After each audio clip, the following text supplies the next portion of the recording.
Bon, on va reprendre. Donc, on a cette notion de partition de Markov, on a l'existence, d'après donc ce théorème de Sinai et Bowen. Donc, qu'est-ce qu'on en fait? Donc, on veut coder de nouveau, c'est la même idée qu'on a fait pour les ensembles totalement discontinus, mais ça ne va pas marcher tout à fait aussi bien.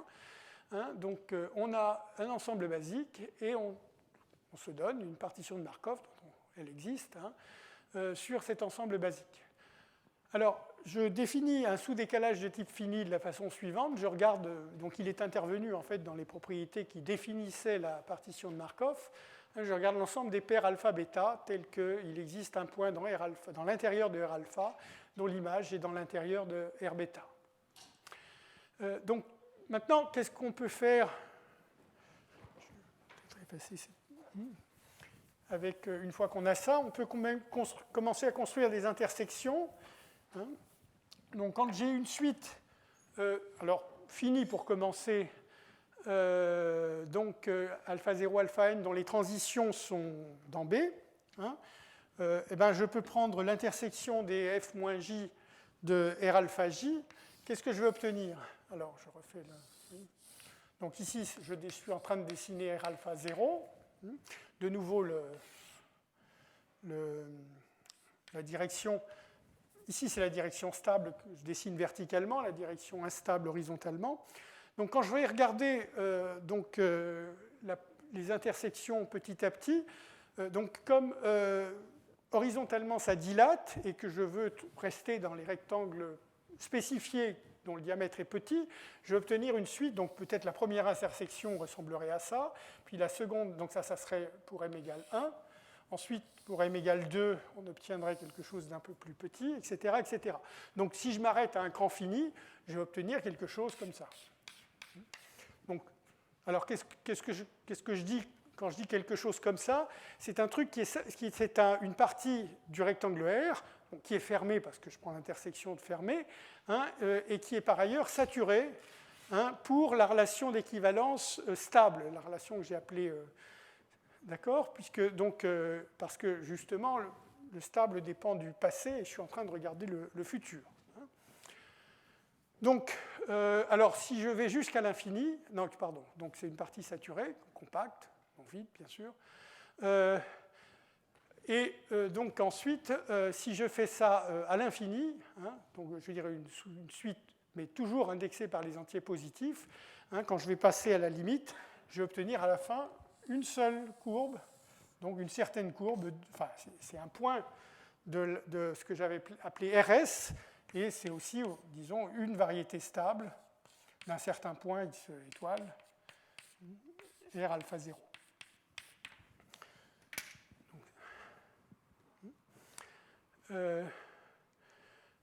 Alors je peux faire la même chose, bien sûr, pour les entiers négatifs, je veux dire la situation est symétrique. Et cette fois-ci, si je me donne donc une suite indexée par les entiers négatifs, en prenant l'intersection complète, je vais obtenir, donc ici c'est un autre point. Maintenant, si je mets les deux choses bout à bout, hein, donc si je me donne une suite complète, aussi bien les entiers positifs que négatifs, donc la partie positive, enfin, indexée par les entiers positifs de la suite, me définit cette variété stable X étoile R alpha 0. L'autre partie indexée par les entiers négatifs me définit ceci. Observez que le alpha 0, c'est le même pour les deux. Hein. Je veux dire, le alpha 0 sert à la fois pour les entiers positifs et pour les entiers négatifs. Et donc, je suis dans le même rectangle et je vais pouvoir considérer l'intersection. Hein, on avait vu que, précisément, quand je fais des intersections comme ceci, ça réalise un homéomorphisme, hein, du quotient de R alpha 0 par la relation d'équivalence stable, par le quotient par la relation instable. C'était l'homéomorphisme entre R, RS fois RU et R, qu'on avait vu tout à l'heure. Il est encore indiqué ici. Alors, donc, voilà.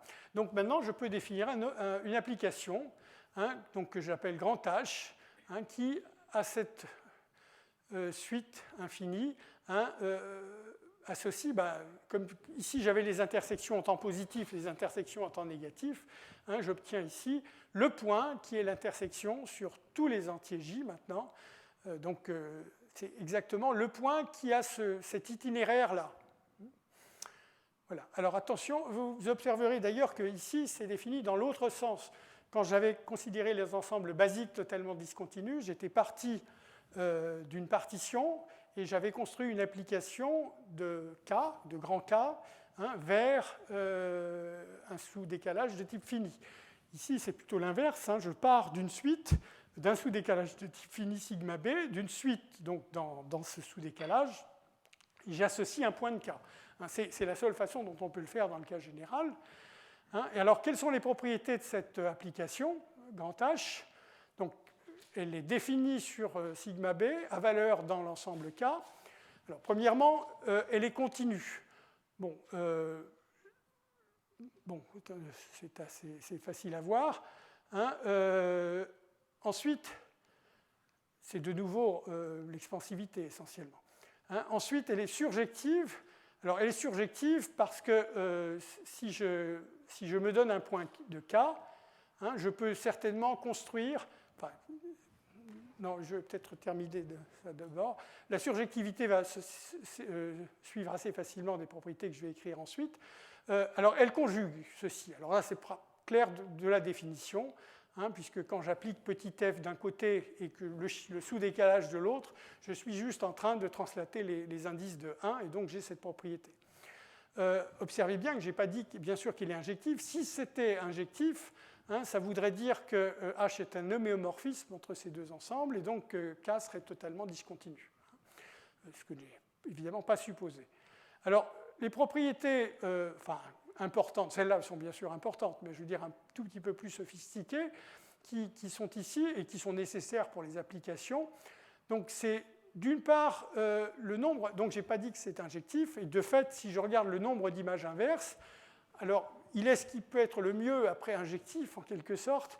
Hein. D'abord, il est borné, il est fini pour chaque point, et en plus, il est borné par ceci étant par un entier qui ne dépend pas du point K dont je regarde les images inverses. Hein. Et qui plus est, en fait, c'est quand même injectif sur un très gros ensemble. Hein, si je prends une orbite dont tous les points sont contenus dans les intérieurs des rectangles, eh bien à ce moment-là, j'ai un seul antécédent. Bon, alors ceci étant, cette propriété que je viens de donner ici, hein, ça définit bien sûr une partie G delta dense, puisque une partie, dans la définition des rectangles, il y a que les intérieurs des rectangles sont denses dans les rectangles. Donc comme l'union des R alpha est égale à l'ensemble basique tout entier, l'union des intérieurs des rectangles va être un ouvert dense dans K, hein, et ensuite, en prenant l'intersection le long de l'orbite, l'intersection des images inverses des ouverts denses par F, hein, j'obtiendrai quelque chose qui est G delta dense dans K. Donc, un gros ensemble, un gros sous-ensemble de K du point de vue topologique, au-dessus duquel grand H est injectif. Hein, donc, et même quand ce n'est pas injectif, même quand on perd l'injectivité ici, hein, on garde un nombre de préimages qui reste borné. Alors, ceci étant, alors pourquoi je pense que cette propriété doit être claire, hein, parce que j'ai supposé que les intérieurs sont disjoints. Donc, je n'ai pas le choix. Quand une orbite se trouve dans les intérieurs des rectangles, il ne peut pas y avoir d'ambiguïté sur cette définition, parce que c'est disjoint des autres rectangles. Donc, cette propriété implique, la propriété que l'orbite est contenue dans l'intérieur des rectangles implique qu'effectivement, H a une seule préimage pour ces points. Maintenant, pour ces points, donc, c'est clair que c'est surjectif. Je veux dire, l'image contient clairement ces points, puisque à ce moment-là, c'est unique. Et donc, comme H est continu, ça sera surjectif sur tout. Alors finalement, je vais donner une petite idée de la démonstration ici, hein, qu'il existe cet entier n, M.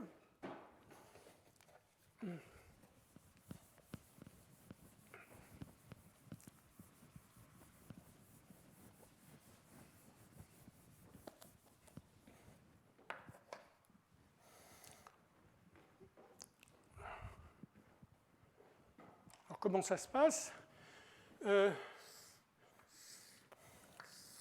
Donc, je cherche à borner le nombre de préimages d'un point X de K. Alors, disons que je vais supposer que ça se passe mal au départ. J'ai un point X de K, et j'y pense, disons, comme étant à la fois dans un coin du rectangle, hein, c'est-à-dire que j'avais écrit R comme RS fois RU, hein, donc, qui correspondait aux classes verticales et aux classes horizontales pour les variétés stables locales et instables locales.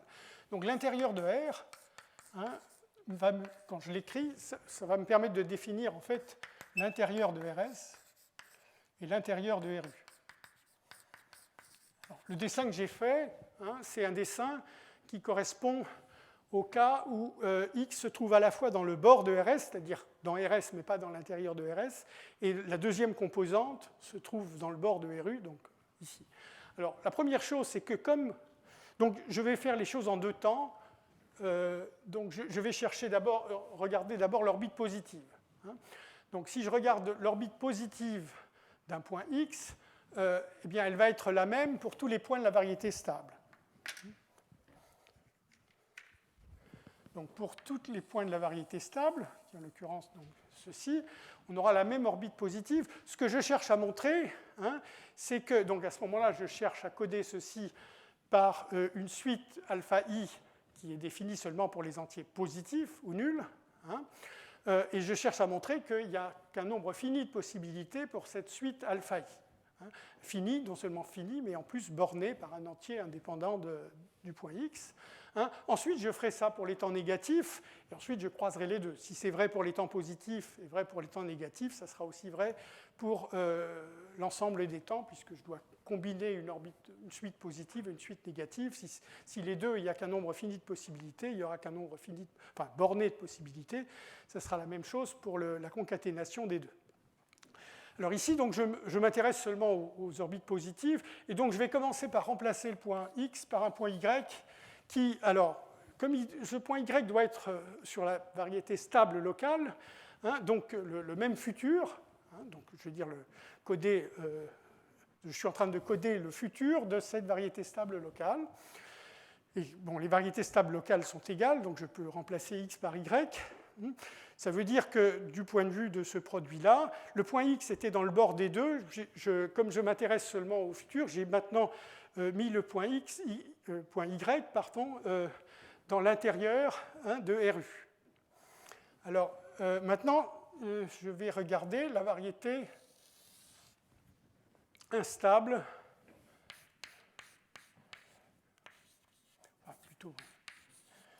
Bon, je vais regarder les variétés instables, parce que précisément, l'ambiguïté, hein, fait que j'ai a priori un autre rectangle, enfin, pas forcément de la même taille, comme ça. Hein, j'ai un autre rectangle par ici, hein, et c'est précisément parce que X ou Y appartiennent à plusieurs rectangles que j'ai a priori plusieurs antécédents. Donc, on définit un ensemble AM de Y comme étant l'ensemble des alpha dans A, hein, tel que le point Fm de Y, donc M est positif ou nul, hein, appartient, non, oui c'est ça, à R alpha. Encore une fois, donc, cet ensemble est réduit à un point quand Y se trouve à l'intérieur du rectangle. Mais ici, justement, le point, je suis a priori sur le bord du rectangle. Alors, il y a un petit lemme que je vous laisse démontrer, hein, qui dit que pour toute bêta dans AM plus 1 du Y, pour tout M positif, il existe un unique alpha dans AM de Y, tel que alpha bêta soit dans les transitions permises par la partition de Markov. Donc il faut d'une part, hein, que donc j'ai Fm plus 1 de Y qui appartient à R bêta. Hein, je veux d'une part que Fm de Y appartienne à R alpha. Il y a a priori plusieurs alphas qui ont cette propriété, mais il y en a en fait un seul telle que la transition soit permise.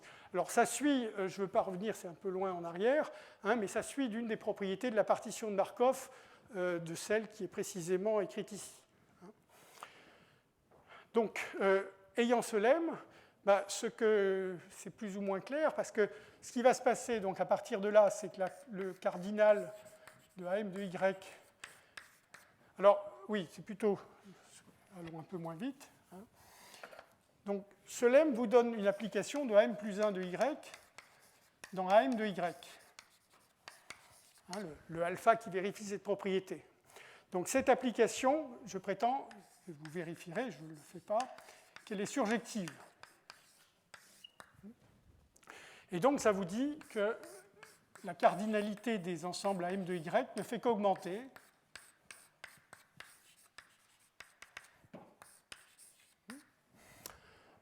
Alors ça veut dire quoi?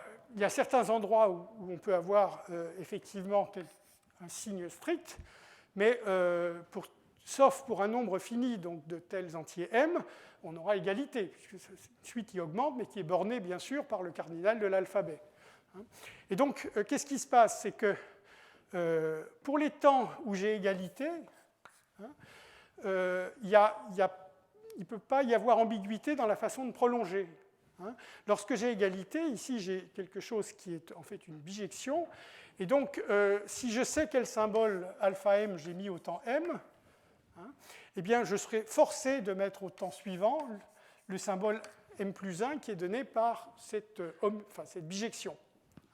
Donc il ne peut pas y avoir ici d'ambiguïté supplémentaire. La suite juste au temps m détermine le symbole suivant au temps n plus 1. Alors par contre, quand effectivement j'ai quelque chose de strict, il peut y avoir plusieurs choix. Je veux dire un premier alpha 1 m plus 1, un deuxième alpha 2 m plus 1. Mais le nombre de lettres dans l'alphabet est fini, et ceci va ne se produire qu'un nombre fini de fois. Il est borné donc chaque fois par le nombre de lettres dans l'alphabet, et donc par conséquent, on aura au total un nombre de préimages qui sera, donc, alors ici j'ai une borne très mauvaise, mais enfin, qui serait ici de l'ordre de d puissance d, le nombre de lettres dans l'alphabet, et le nombre de fois que ce phénomène se produit. Mais en tout cas, l'important, c'est qu'on obtient comme ça cet entier m. Voilà. Alors, OK, donc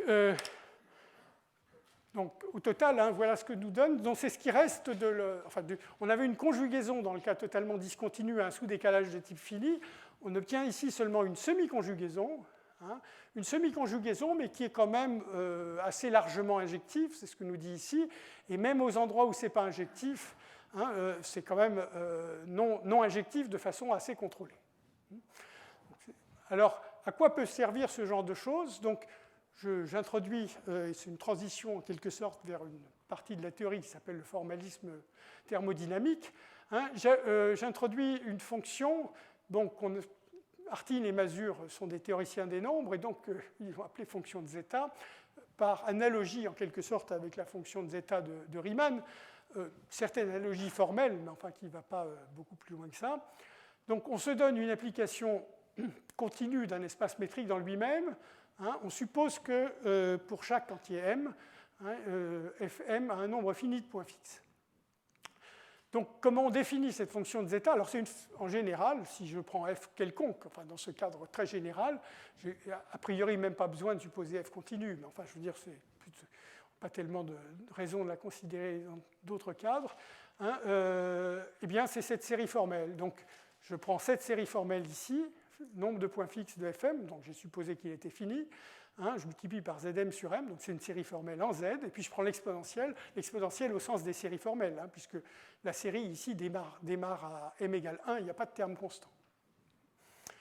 Bon, alors, donc en fait, on va réécrire l'intérêt, disons, de définir cet objet-là, enfin, un des intérêts, mais enfin, sans doute l'intérêt principal, c'est que ceci, comme la fonction de zeta de Riemann, va donc s'écrire comme un produit, ce qu'on appelle un produit eulérien, en tout cas dans le cas de la fonction de zeta de Riemann. Il s'agit de transformer donc ceci en un produit. Enfin, c'est déjà bien parti parce qu'il y a une exponentielle, mais d'une certaine façon, les entiers petit m qui sont ici jouent le rôle des entiers, tous les entiers dans la fonction, enfin les entiers dans la fonction de zeta, et les orbites périodiques ici vont jouer le rôle de nombre premier, entre guillemets. Donc pourquoi? Qu'est-ce qu'on a? On a une relation qui relie ici le nombre d'orbites périodiques de période minimale d au nombre de points fixes de Fm, puisqu'il faut faire attention que quand je compte le nombre de points fixes de Fm, c'est bien sûr, m n'est pas la période minimale du point x. En général, pour n'importe quel entier d qui divise m, bien sûr, je vais voir des points fixes correspondants. Donc d, c'est parce que c'est le nombre de points fixes dans l'orbite de période d, et je dois sommer donc, sur toutes les possibilités pour la période minimale d'un point fixe de Fm. Donc on a cette relation qui est juste évidente. Et donc on peut s'en servir pour faire le petit calcul suivant, qui est la raison d'être, disons, de cette fonction de zeta. Donc je pars de la définition. Ça, c'était la définition, sauf que j'ai remplacé fixe de Fm par la formule que je viens de voir. Maintenant, dans cette formule, qu'est-ce que je fais? Je remplace cette double somme par, j'écris d égale m fois k. Si j'écris d égale m fois k, j'obtiens ceci. Donc dpd n'a pas changé, je remplace m par k fois d. Et donc maintenant, au lieu d'avoir cette somme-là, j'ai cette somme-là. Bon, maintenant, je simplifie par d, et je réarrange la somme comme la partie ici qui dépend de d, puis une partie ici qui dépend de k, donc comme ceci. Bien sûr, cette partie dépend de d aussi. Je veux dire, j'ai sorti le PD de la somme à droite. Et donc, maintenant, je reconnais ici la série du logarithme, enfin plutôt de logarithme de 1. Bon, je vais écrire la formule. Voilà, je reconnais la série de cette fonction-là, qui est là. Ça, c'est juste une série classique. Et donc, finalement, maintenant, quand je réorganise ceci, donc maintenant, j'ai l'exponentielle d'un logarithme, donc ça, je sais faire, et je vais obtenir, alors il faut, ici, j'ai un PD, c'est-à-dire que j'aurai 1 moins ZD puissance PD, que je préfère écrire comme ceci, c'est-à-dire que je somme, ici, c'est les orbites périodiques de F, et ici, c'est la période de l'orbite périodique. Donc, voilà, je prends toutes les orbites périodiques de F. En tant qu'orbite, il faut faire une distinction entre points périodiques et orbites périodiques. Chaque orbite périodique contient un certain nombre de points périodiques, mais, qui est sa longueur. Et donc je transforme ceci en ceci. Donc voilà le produit eulérien, donc un produit sur toutes les orbites périodiques d'un facteur très simple. Alors on verra tout à l'heure une petite variante là-dessus, mais enfin voilà ce qui se passe. Alors, comme exemple, dans le cas le plus simple, c'est le décalage complet sur des lettres. Donc à ce moment-là, les points, enfin je veux dire, je dois écrire une suite je peux écrire n'importe quelle suite de lettres. Donc si la période est m, le nombre de possibilités, ça sera d puissance m. Et donc la fonction de zeta correspondante, ça sera 1 sur 1 moins dz. Ensuite, si je prends un sous-décalage de type fini, et je prends A, la matrice de transition associée, eh bien, dans ce cas-là, le nombre de points fixes correspondant au décalage d'I m fois, donc de points fixes de sigma m, ça va être la trace. Vous vous rappelez qu'on avait interprété cette matrice de transition, les coefficients des puissances de cette matrice de transition, le coefficient en position alpha, alpha prime, c'était le nombre de chemins de longueur m partant de alpha et allant à alpha prime. J'ai mentionné ça au moment où j'introduisais ces matrices de transition. Si je veux avoir un lacet, un lacet correspond à un point fixe de sigma m, il faut que je puisse répéter ceci indéfiniment.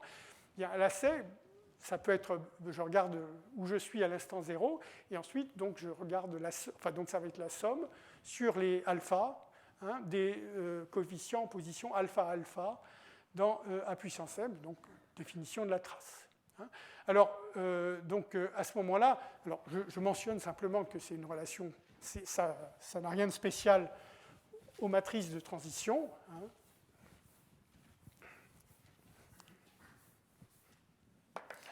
C'est une relation générale que la somme, donc je vais exponentielle de trace de. Alors ici, c'est une matrice quelconque. Je vais l'appeler m puissance m sur m z puissance m.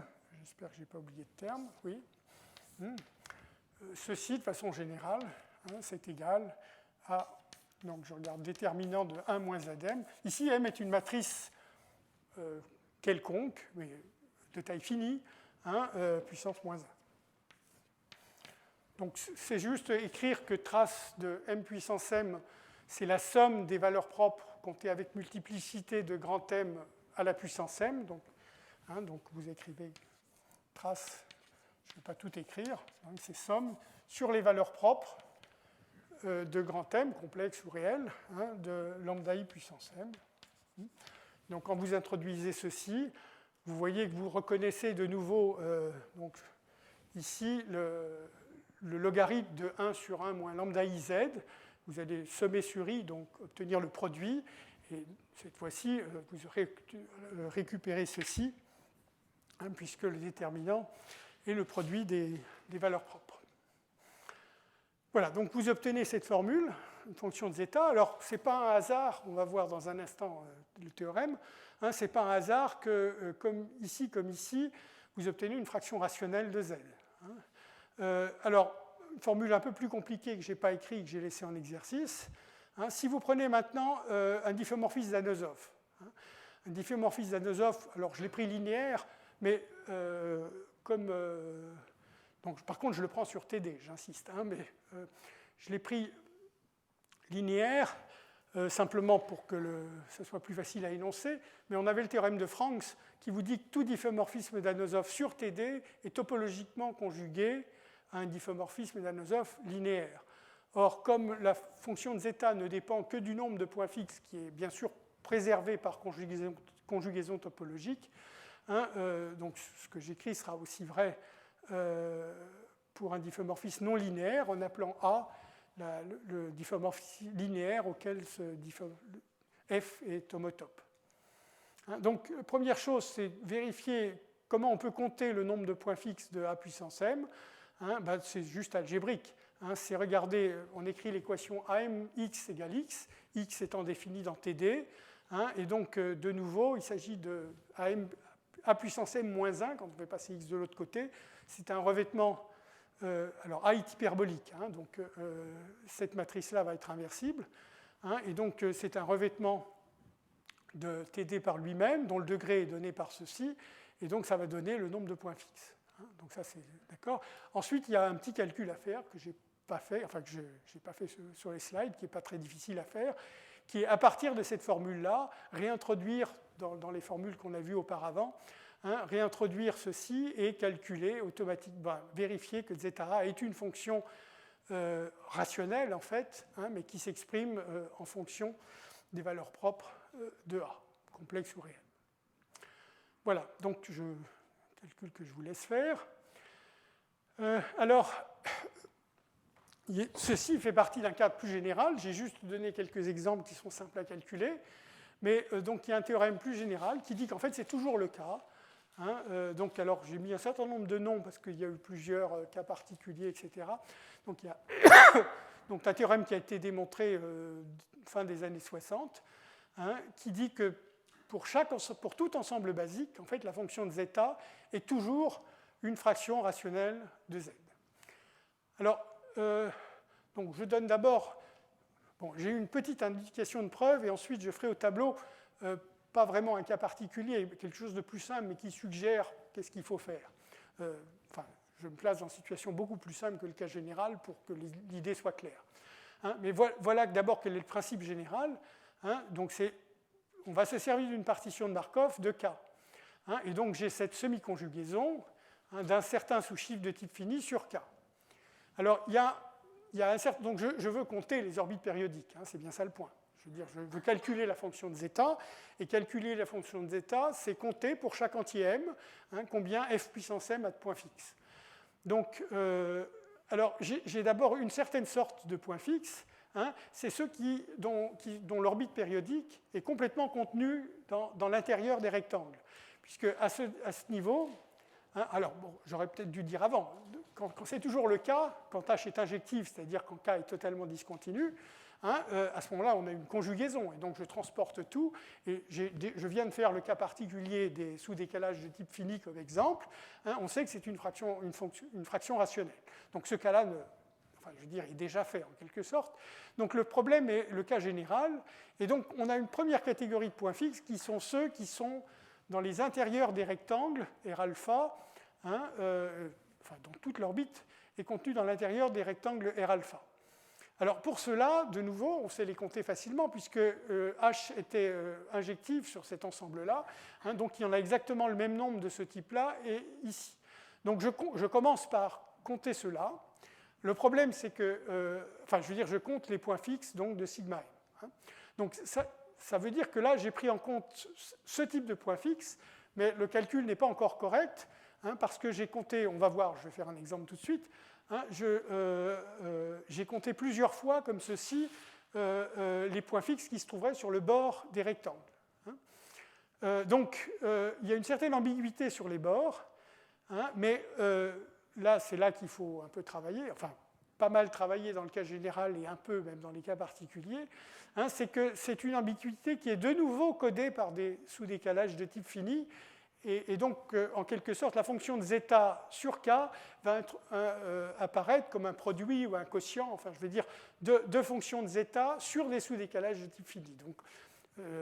Donc, ça va permettre de conclure. Alors, plutôt que d'essayer d'aller plus dans des détails qui seraient trop sordides, surtout à faire au tableau, je vais faire un petit exemple très simple. Alors, de nouveau, je préfère me placer, parce que c'est toujours un peu plus simple à expliquer, dans le cas dilatant. Donc, je vais regarder l'application X. Alors, pour pas que ce soit complètement trivial, je vais regarder l'application X donne 2X sur T2. Complètement trivial, ce serait presque complètement trivial, ça serait sur T. Enfin, je me place quand même en dimension 2. Donc, je multiplie par 2, c'est une application qui n'est pas un diffeomorphisme d'Anosov, c'est une application. Donc, la matrice associée, c'est juste la matrice 2, 0, 0, 2 sur T2. Alors, en fait, évidemment, dans ce cas-là, je connais déjà le résultat, mais c'est juste pour montrer qu'est-ce qui se passe. En connaissant le résultat d'avance, c'est plus simple. Puisqu'on avait vu que je dois regarder le déterminant, donc le nombre de points fixes, c'est le déterminant de la puissance m-1. Donc quand vous regardez, vous obtenez 2 puissance m-1 au carré. Donc ça, c'est le nombre de points fixes du A étant considéré comme une application dilatante sur le tor T2. Alors, qu'est-ce qui se passe? Alors, je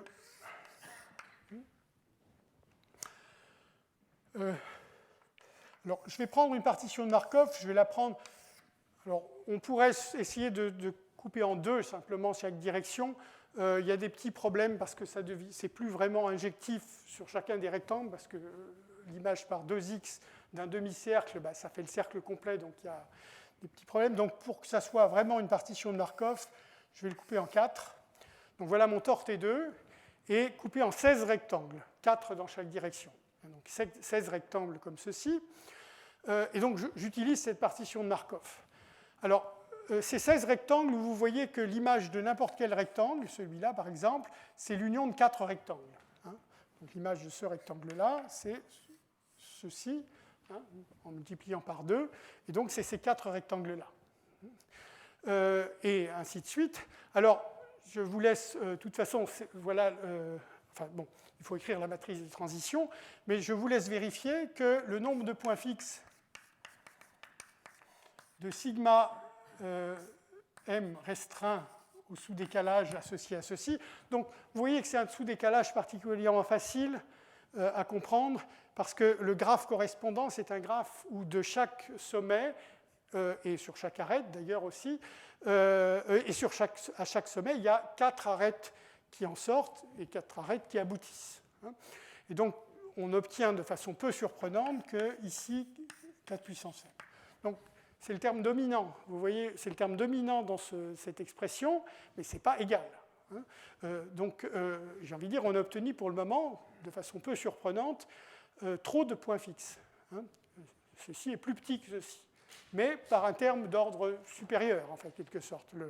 Comme approximation, ceci est très correct par rapport à ceci. Donc, qu'est-ce qui se passe, hein? C'est qu'effectivement, les points qui se trouveraient sur les bords, ici, enfin, horizontaux ou verticaux, hein, ont été comptés 2 fois. Alors, 2 fois pour ceux qui sont ici, et même plus, parce que ce point-là, ici, 0, 0, a été compté même 4 fois, puisque c'est le tore. Hein, donc, les 4 coins sont identifiés, et j'ai 4 rectangles ici. Donc, il faut corriger cette estimation. Donc, à l'étape suivante, on regarde ceux qui sont sur, disons, les bandes horizontales d'abord, et puis les bandes verticales ensuite. Alors, comme les hauteurs sont 1/4, 1/2, 3/4, vous voyez que la dynamique envoie ceci sur ceci aussi sur ceci, et puis ensuite ceci sur ceci. Donc les points périodiques se trouvent en fait sur le cercle ici ou sur le cercle ici. D'accord, je n'ai pas à considérer les autres. Alors sur ici, hein, je refais la même partition de Markov, elle est encore là. Hein, j'ai 4 intervalles ici. Et à cette fois-ci, maintenant, c'est la multiplication par 2 en dimension 1. Hein, je vais donc au total, je compte le nombre de points fixes. Hein. J'ai un 4 puissance n qui est mon premier terme. Maintenant, je regarde les points qui seraient sur la droite horizontale.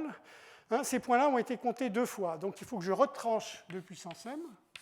Donc, 2 puissance m, c'est ce qui va m'être donné par le sous-décalage de type fini que je vois apparaître sur le cercle horizontal qui est ici. C'est un sous-décalage à 4 symboles, mais de chaque sommet apparaissent 2 flèches, et le nombre de points fixes correspondant va être 2 puissance m. Alors, je dois aussi considérer ce tore vertical. Alors, vous voyez que vous avez déjà fait apparaître le double produit ici. Hein, le 2 fois 2 puissance m, qui est le double produit ici, apparaît ici. Alors, il manque encore un terme, comme vous voyez, c'est le 1 qui est ici, et ça correspond exactement à ceci. Hein, pourquoi quand on regarde ici, ce point-là, il a 4. Comptez au niveau du codage du tore tout entier. Il a 4 images inverses correspondant à ces 4 rectangles. Hein. Mais ceci étant, je viens de retrancher chaque fois 2 fois ce point-là, parce qu'à l'intérieur de ce cercle horizontal, du point de vue de ce cercle horizontal, le point était de nouveau sur le bord d'un élément de la partition. Hein. Donc il a de nouveau été compté 2 fois. Donc les 4 points qui apparaissent ici, j'ai éliminé 2 points ici et 2 points ici, donc en fait, j'en ai plus aucun. Donc cette fois-ci, je suis en excédent, enfin, je veux dire, il me manque un point, pardon, je suis en déficit, et donc il faut que je rajoute finalement le 1 qui correspond à ce point-là, quand je regarde attentivement combien de fois j'ai compté les mêmes points. Bon, évidemment, ce cas-là est beaucoup plus simple que le cas général, mais l'idée est bien de regarder exactement comment on compte les points, combien de fois on les compte, et de compenser successivement. Et petit à petit, je veux dire, on est parti d'un truc de dimension 2. Hein, ensuite, pour la première correction, on a regardé des choses de dimension 1. Alors, ce n'est pas des dimensions vraiment qui apparaissent dans le cas général. Je vous ai dit tout à l'heure que les rectangles pouvaient être très compliqués. Donc, ça peut être des fractales très compliqués, mais c'est plutôt que c'est malgré tout des intersections. Au départ, on avait simplement les rectangles. Ensuite, on a des intersections 2 à 2 des rectangles. Et ici, ça correspond à des intersections, il y en a même 4, mais enfin, a priori 3 à 3 des rectangles. Et donc, évidemment, il y a un nombre fini de rectangles, donc c'est un processus qui s'arrête et qui permet d'obtenir le théorème. Alors, encore une fois, il faut faire quelque chose de soigneux pour que ça marche. Voilà. Alors, donc, une variante sur ces fonctions de zeta, donc c'est des fonctions de zeta avec ce qu'on appelle des poids. Donc je pars dans le même contexte, exactement le même, mais je vais me donner en plus donc une fonction que j'appelle une fonction poids, qui est une fonction à valeur non nulle, à valeur réelle non nulle, définie sur l'espace X. Le plus souvent, en fait, elle est à valeur positive, et à ce moment-là, j'écris le grand phi comme exponentielle petit phi. Donc je définis la fonction de zeta avec poids, là, le grand phi en indice, comme étant ceci. Donc c'est la même, je veux dire, si je prends petit phi égale 0, c'est-à-dire grand phi égale 1, identiquement, vous voyez que le produit qui apparaît ici le long de l'orbite. Donc c'est un produit le long de l'orbite périodique. X est un point périodique de période m, hein, et je fais le produit des valeurs de phi le long de l'orbite périodique. Il y a ce coefficient qui apparaît ici. Hein, si je prends ce coefficient égal à 1, le cas petit phi égale 0, hein, je vais retrouver la fonction zeta de Artin-Masur. Hein, puisque ce terme-là, avec la somme, hein, sera le nombre de points fixes de f puissance m. Donc ici, je compte les points fixes, hein, mais je compte les points fixes avec un poids qui est donné par cette fonction phi. Donc quand on regarde ceci, on a un produit eulérien, donc c'est vraiment le même calcul, je ne vais pas le reproduire. Hein, si vous suivez le calcul précédent, hein, eh bien, vous obtenez à la fin, hein, un produit eulérien qui est donc, de nouveau, c'est le produit sur les orbites périodiques, mais au lieu d'avoir 1 moins z d de pi moins 1 comme on avait auparavant, hein, on a ici un facteur, un poids qui intervient, qui est juste le produit des valeurs de grand phi le long de l'orbite. Donc pi est une orbite périodique, hein, et d de pi, c'est la période de pi minimale. Voilà. Alors, donc on va relier, ce qu'on fait plutôt Bowen, Ruel, Szilay, c'est relier ces fonctions de zeta, en particulier à certains opérateurs. Donc, alors, d'abord, ces opérateurs, je les définis au slide suivant, mais on va d'abord voir un théorème de Ruel. Hein. Donc, un théorème de Ruel qui nous dit que, étant donné, donc je suis toujours dans le même cadre, hein, un ensemble basique, hein, et une fonction poids définie donc à valeur, alors je la prends à valeur positive ici, hein, donc définie sur grand K. Alors, je vais supposer, dans la définition précédente, je n'avais pas besoin de supposer quoi que ce soit sur le poids comme régularité. Ici, pour que l'énoncé soit correct, hein, il faut supposer, alors ce n'est pas forcément l'hypothèse tout à fait optimale, mais il faut supposer d'abord que phi soit continue, ce qui est déjà quelque chose, mais en plus, un peu plus que ça, qu'elle soit eulérienne d'un certain exposant alpha, dont en d'autres termes, phi de x moins phi de y est inférieur à distance de xy puissance alpha, pour un certain, avec une constante distance de xy puissance alpha, avec un certain exposant alpha strictement positif. Donc ça, c'est l'hypothèse de régularité sur le poids. Alors, en fait, jusqu'à maintenant, vous avez vu d'une part que la fonction de zeta avec ou sans poids était définie comme série formelle, hein, ce n'est pas du pour le moment, mais par contre, qu'on avait obtenu dans les exemples avec les ensembles basiques, c'était des fractions rationnelles, donc des vraies fonctions analytiques. Maintenant, au moins méromorphe, même défini partout. Alors, on définit une quantité, bon, c'est un nombre, donc c'est la pression. Alors, il y a une assertion dans la définition, c'est que la limite existe. Hein. Donc, alors, c'est assez compliqué la première fois qu'on voit cette expression, il y a pas mal de choses, deux sommes, une exponentielle, un logarithme, etc., une limite. Hein. Alors, prenez d'abord phi égale 0. Lorsque phi égale 0, cette somme est nulle, l'exponentielle vaut 1, hein, et donc ici, vous avez le nombre de points fixes, et donc vous êtes en train de regarder le logarithme du nombre de points fixes de fm, et en train de dire que la pression de la fonction 0, en l'occurrence, la pression de la fonction 0, c'est quelque chose c'est le taux de croissance, hein, du nombre de points fixes de f puissance m lorsque m tend vers l'infini. Et que ce taux de croissance existe, au sens que la limite existe. Je n'ai pas besoin de prendre une limite inférieure ou une limite supérieure, il y a une vraie limite. Alors, c'est quelque chose qui s'appelle, qu'on verra un peu plus en détail, je ne sais pas si c'est la semaine prochaine ou la semaine suivante, hein, l'entropie topologique. Maintenant, en général, donc, la différence, c'est qu'il faut que pour chaque point périodique, au lieu de mettre un poids trivial égal à 1 ici, je mets ce poids. Donc vous reconnaissez ici cette exponentielle d'une somme, c'est rien d'autre que le produit que j'ai vu avant, sauf que c'est rien d'autre que le produit que j'ai vu avant. Donc j'aurais pu remettre ici phi de pi, mais enfin donc c'est un peu plus compliqué parce que ça apparaît autant de fois qu'il y a de points dans l'orbite. Alors ce que vous dit, donc premièrement le théorème de Ruel, premièrement que ceci est bien défini comme ceci, mais ensuite que ce rayon de convergence, donc que cette quantité est essentiellement, enfin en prenant l'exponentielle de moins cette quantité, on obtient le rayon de convergence de cette série formelle, zeta fi. Donc, qui plus est, donc premièrement, alors je fais un dessin. Donc il y a le rayon de convergence, voilà le clampe complexe. Ici, donc il y a le point exponentiel moins P de F, donc qui est l'intersection du cercle de convergence avec l'axe positif. Hein, et donc, ça vous dit, le théorème de Ruel vous dit que sur le cercle de convergence, il y a une seule singularité, et qui en plus est très simple, justement, parce que c'est un pôle simple. Hein. Donc, on n'a pas de singularité compliquée du tout. La raison pour laquelle la série ensuite ne converge plus, je veux dire la série définissant la fonction de zeta, c'est précisément à cause d'un pôle simple en ce point associé à la pression. Ok, donc j'avais déjà dit ça oralement. Alors, pour étudier en quelque sorte ceci, on va introduire des opérateurs qui s'appellent opérateurs de transfert. Et compte tenu que je travaille sur des ensembles basiques pour lesquels j'ai des codages, au moins des semi-conjugaisons par des sous-décalages de type fini, je vais me contenter de regarder le cas où je regarde précisément des sous-décalages. Alors ici, je ne sais pas pourquoi j'ai ma flèche, il y a un plus qu'on ne voit pas derrière, caché derrière la flèche. Hein, je vais bouger la flèche, voilà.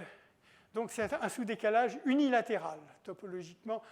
Donc je vais supposer qu'il est topologiquement mélangeant, je pourrais supposer que c'est simplement transitif. Ensuite, je prendrai une puissance qui devienne topologiquement mélangeante. C'est juste pour simplifier l'exposition que je suppose que c'est topologiquement mélangeant. Donc, étant donné un sous-décalage comme ceci, je vais juste aller jusqu'à la définition et ensuite je continuerai la fois prochaine. Hein. Donc, on se donne aussi un poids, mais attention, cette fois-ci, le poids, comme j'ai un sous-décalage unilatéral, le poids, enfin, ou plutôt le poids serait plutôt l'exponentielle de phi plus, hein, donc qui est défini sur l'espace de ce décalage unilatéral. Si vous préférez, le fait de considérer un sous-décalage unilatéral, c'est la même chose que considérer, enfin, au lieu d'un sous-décalage bilatéral, on fera la liaison d'ailleurs ensuite, hein, c'est un peu comme remplacer un diffeomorphisme d'Anosov par une application dilatante. Alors, donc on définit un opérateur de transfert. Donc c'est défini donc, c'est un opérateur qui va des fonctions continues sur l'espace du décalage unilatéral dans lui-même, hein, donc dépendant du poids. Donc il est défini par cette formule. Donc voilà l'image. Je prends une fonction psi qui est continue sur le décalage unilatéral, hein, et donc son image évaluée en un point x est égale à cette somme.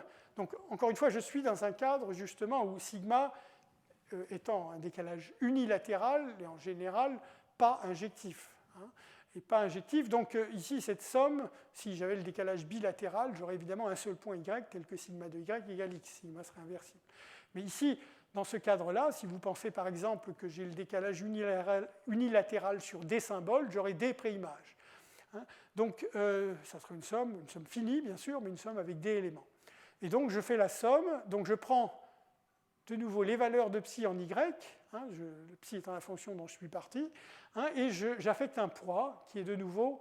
Alors ici, comme je suis en train de prendre une seule itération de l'opérateur de transfert, c'est juste l'évaluation de phi plus en y. Mais vous reconnaissez, quand vous itérez cette... Alors, peut-être, première remarque, effectivement, c'est que l'opérateur est positif, dans le sens où si la fonction psi est à valeur positive, comme les poids sont positifs, l'image sera aussi à valeur positive. Hein, rien de mystérieux là derrière.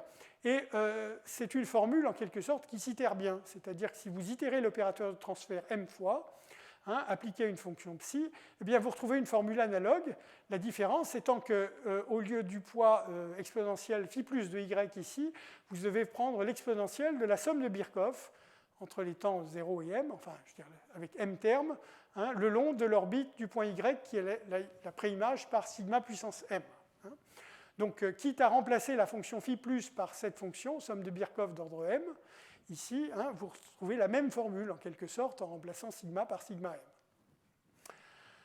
Voilà, donc juste pour dire que si vous pensez à ceci, ensuite je m'arrête là, hein, si vous y pensez de façon complètement formelle, hein, si vous voulez prendre x égale y, vous pensez à ceci comme une matrice Alors bien sûr, je veux dire, X varie dans un espace métrique compact, Y aussi dans un espace métrique compact. Donc, mais si vous pensiez à ceci comme une matrice, c'est-à-dire si vous exigez, regardez les termes diagonaux dans cette matrice, vous voulez faire X égale Y.